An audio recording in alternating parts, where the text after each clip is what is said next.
하지만 이 일을 완성해낸 건 고려인 전 계층의 불심과 나라를 지키고자 하는 마음이었던 것이다.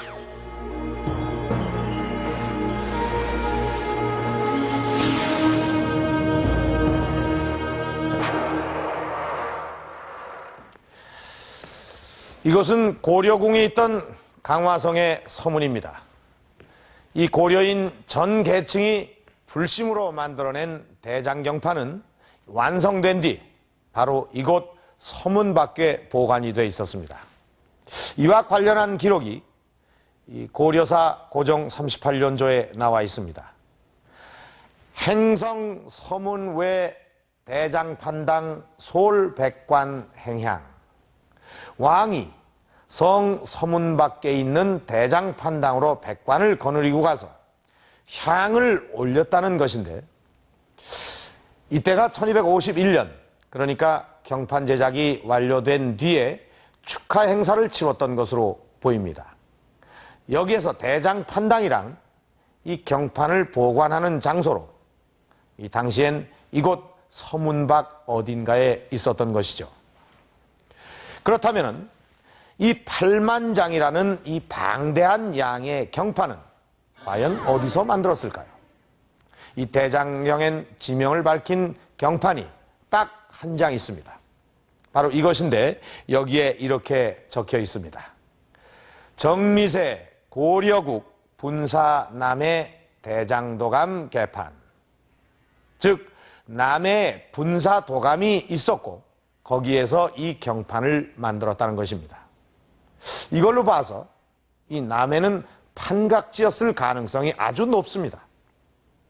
이제 남해로 떠나보도록 하겠습니다.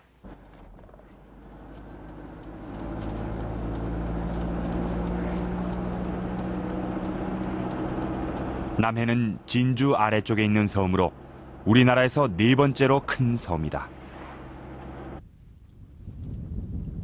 남해는 우선 판각에 적당한 지리적 요건을 갖췄다.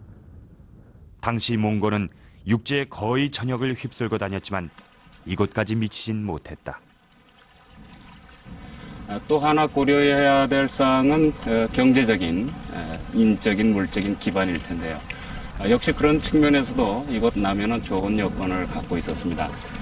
특히 남해와 인근한 하동, 진주 지역에 대한 어떤 당시의 세력 분포를 보면 당시 최고 실권자였던 최후, 그리고 그 대장경 사업의 반을 나누어서 했다는 정한, 그 두 인물이 상당한 시급지를 거느리고 있던 지역이 바로 하동 인근 이쪽 지역이었습니다. 그래서 아마는 그 당시 그 두 사람의 주도로 그 지역에서 상당한 인적인, 물적인 자원을 조달하는데 이곳 남해 대단한 그 좋은 조건을 갖춘 지역이 아니었느냐, 이런 생각을 할 수 있습니다. 정한은 최후의 처남으로 불심이 깊었다. 기록엔 그가 남해에서 대장경을 만들었다고 한다. 따라서 남해는 판각지였음이 분명해 보인다. 또한 남해는 물길을 통해 목재를 운반하기도 쉽다. 그런 장소로 꼽히는 데가 이곳 관음포다. 남해안 일대에서 벌채한 나무는 뗏목 형태로 이곳까지 옮겨올 수 있다. 특히나 지리산 일대의 풍부한 나무는 섬진강 줄기를 타고 내려와 관음포에 도달했을 것이다.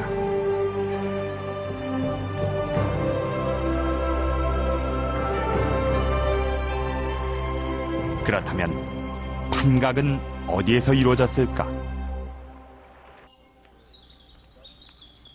현재 가장 유력한 장소는 관음포에 인접한 고현면 대살이다.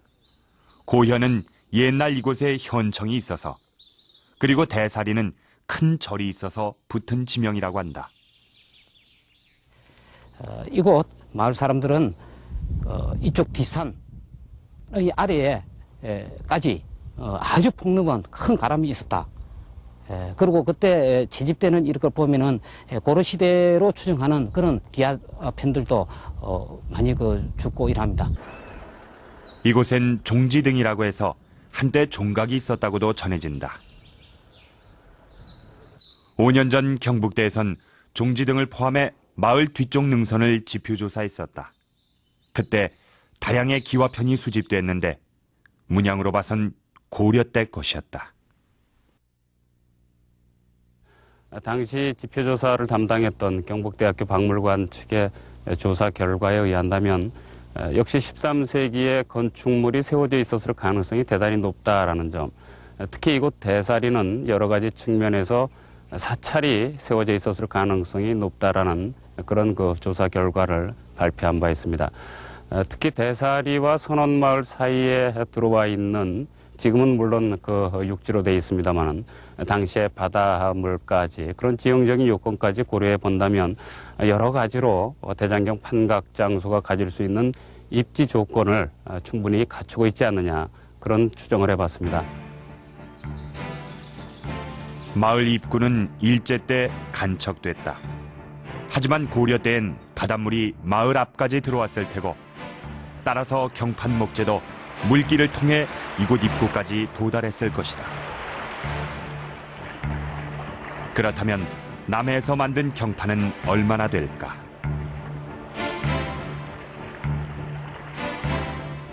경판은 대장도감판과 분사도감판으로 나뉘어 있다. 분사도감이 있던 남해에선 우선 분사도감판만을 만들었다고 볼 수 있다. 하지만 풀리지 않는 수수께끼가 있다. 같은 계묘세에 분사판도 같은 사람이 분사판도 참여했고 대장도감판 판각에도 참여한 예를 우리는 속고성전 권6과 권16에서 우리가 볼 수 있습니다. 인경이라는 사람은 권6도 새겼고 권16도 새겼는데 그것도 같은 해입니다. 같은 해에 분사도감과 대장도감을 왔다 갔다 했으리라고는 생각되지 않습니다. 이런 것을 우리는 각서를 통해서 전부 규명을 해 볼 수 있었습니다. 그래서 대장도감과 분사대장도감은 동일한 장소였다. 판각 장소가 다르지 않았다. 동일한 장소에서 대장경판은 모두 판각이 이루어졌다는 것을 확인할 수 있습니다. 경판을 판각했던 남해. 그 옛날 사람들은 바다를 건너 이곳으로 속속 모여들었을 것이다. 그들은 불심을 키우며 부처님의 말씀을 목판에 새겼다. 그리고 호국의 염원을 담았다. 고려인들의 그런 정신이 있었기에 팔만대장경은 우리의 유산으로 남을 수 있었던 것이다.